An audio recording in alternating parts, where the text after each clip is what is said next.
The applause was loud, polished, rehearsed.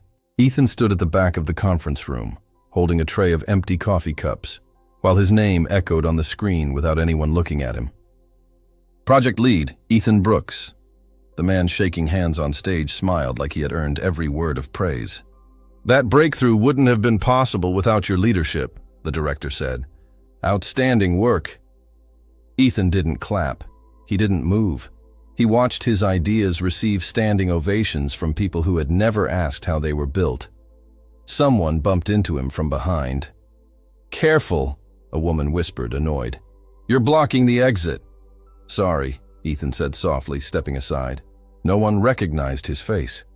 No one connected the name on the slide to the man refilling the sugar packets. 3 years earlier, he had sat at that same table, pitching the solution that saved the company from collapse.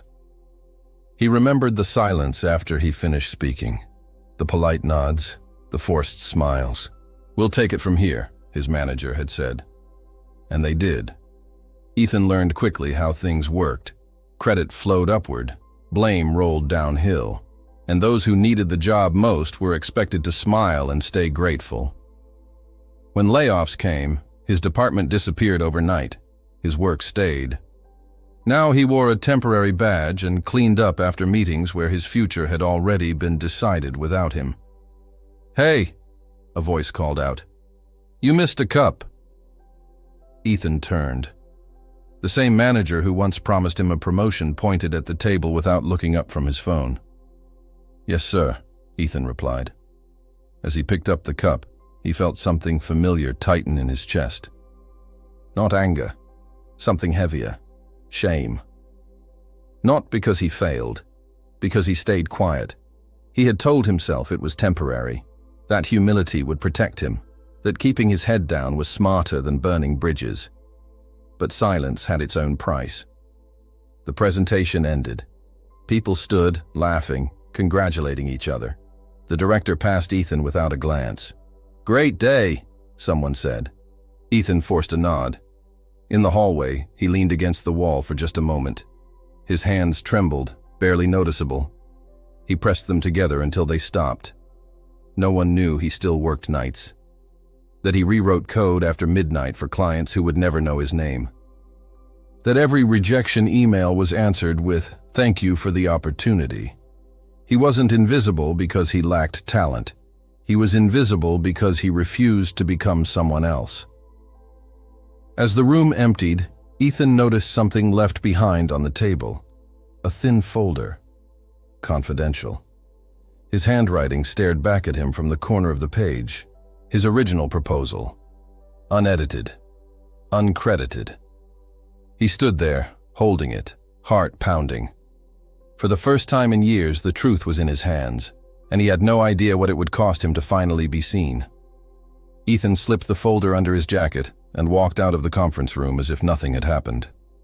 His steps were steady, but inside, everything was shaking.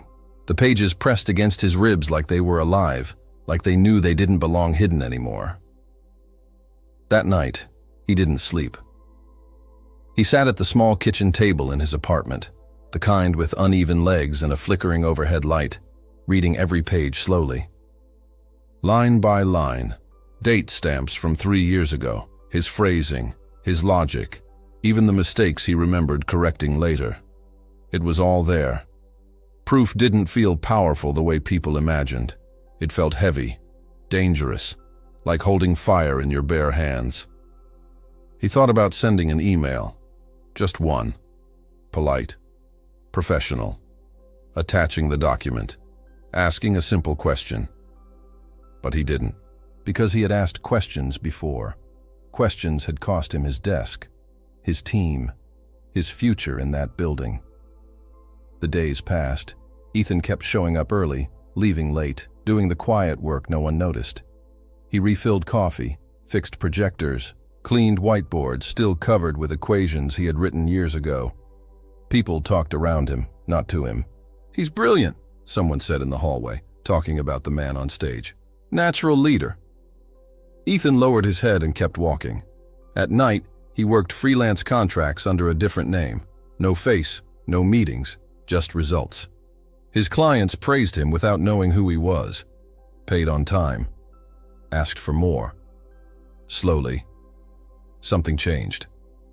Not outside, inside. He stopped waiting for recognition, stopped hoping someone would suddenly remember him.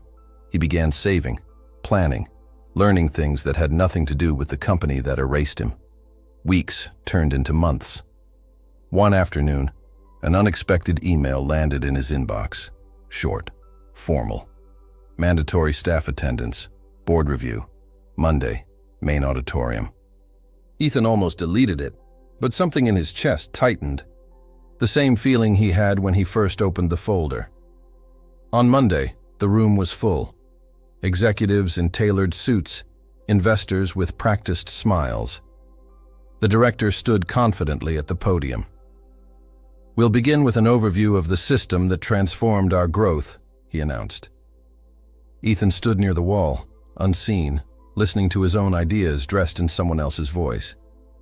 Then something went wrong.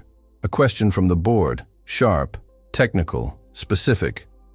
The director hesitated. The man on stage smiled, then faltered. He answered, but it was wrong. Subtly. Enough that a few people exchanged looks. Another question followed, then another. The room grew tense. The director's eyes scanned the audience, searching for help. They passed over Ethan, and for the first time, Ethan didn't look away. Because he realized something in that moment. They didn't know how it worked without him. And soon, they were going to need someone who did. The silence in the auditorium stretched longer than it should have. Papers shuffled. Someone cleared their throat. The confidence that had filled the room minutes earlier began to crack.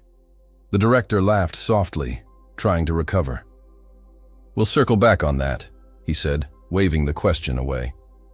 "Let's move on." But the board member didn't let it go. "No," she replied calmly. "If this system is the backbone of your growth, someone here should be able to explain it clearly." Her eyes scanned the room, not impatient, just observant. Ethan felt his pulse rise. Not fear, recognition. For years, he had imagined this moment differently. Louder, confrontational, a dramatic exposure that forced everyone to admit what they had done. This wasn't that. This was quieter, more dangerous. The director stalled, clicking through slides too fast, skipping the details Ethan knew by heart.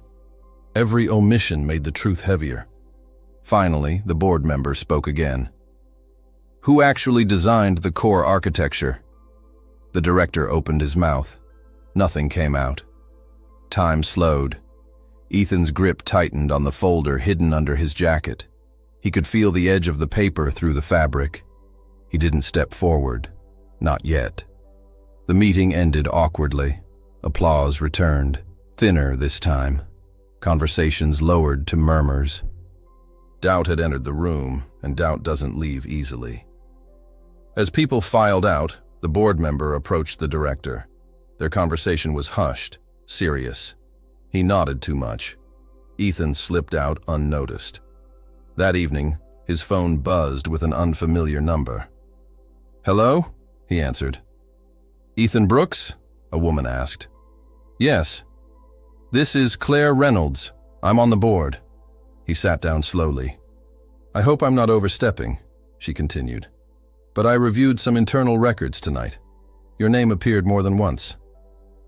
Ethan said nothing. "I'd like to talk," she said. "Not as an employee, as the person who understands this system." There it was. Not justice, not revenge, truth. They met 2 days later in a quiet office across town. No logos, no badges, just a table, a recorder, and the folder Ethan finally placed between them. Claire didn't interrupt as he spoke. He explained how the idea was born, how it was taken, how silence became survival. When he finished, the room felt smaller. "You know this could change things," she said carefully. "Yes," Ethan replied. "That's why I waited." "Why now?" Ethan looked at his hands, steady, calm. "Because I don't need them anymore." Claire studied him. "What do you want?" Ethan thought of the nights, the unpaid hours, the erased credit. Then he shook his head. "I don't want my old job back," he said. "I want the truth to stand on its own." "Truth." She nodded slowly. As he left the office, Ethan felt something unfamiliar settle in his chest. Not relief, freedom. And the consequences were only just beginning. The investigation didn't explode the way scandals do online. There were no headlines, no dramatic firings announced by email. It moved quietly, behind closed doors, the way uncomfortable truths often do. Ethan noticed the change in small things. Meetings were canceled without explanation. Certain executives stopped making eye contact when he passed. The man who had once taken credit for his work began arriving late, leaving early, his confidence thinning like worn fabric. No one spoke to Ethan about it, and that was fine. He kept doing his job. Not because he owed them anything, but because routine grounded him. Because silence, this time, was his choice. One evening, as he finished locking a supply closet, the director approached him. The same man who had once dismissed his ideas with a smile that never reached his eyes. "Ethan," he said awkwardly, "do you have a minute?" Ethan looked at the clock on the wall. He nodded. They stood near a window overlooking the city. The director cleared his throat. "There have been discussions." "I'm sure," Ethan replied. The man shifted. "We may have underestimated your contributions." Ethan waited. "We'd like to talk about reintegration, a consulting role, visibility, proper acknowledgement." There it was, carefully worded. Too late. Ethan didn't feel angry. He felt tired. Tired of translation. Tired of half-truths pretending to be apologies. "I appreciate the offer," he said.